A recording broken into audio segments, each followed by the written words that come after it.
গোপাল মাঝে মাঝে কারো না কারোর সঙ্গে নিজের বাড়ির দাওয়ায় বসে দাবা খেলতো। গোপালের সঙ্গে দাবা খেলার জন্য প্রায়ই কেউ না কেউ 2 মাইল দূর থেকেও হেঁটে আসতেন। অন্তত এক বাজি খেলতে না পারলে অথবা কারো সঙ্গে দাবায় হেরে গেলে গোপাল সে রাতে মোটেই ঘুমাতে পারত না। সারা রাত বিছানায় শুয়ে শুয়ে শুধু ছটফট করত। দাবা খেলায় ভীষণ নেশা গোপালের বলতে গেলে। দাবা খেলার সময় গোপাল বাজরুগদানি হারিয়ে ফেলত।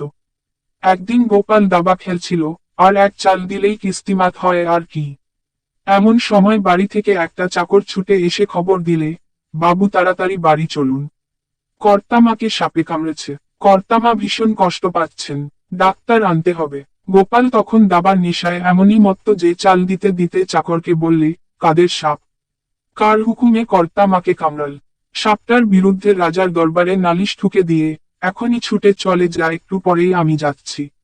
চাকর বেচারা কর্তাবাবুর কথা শুনে হো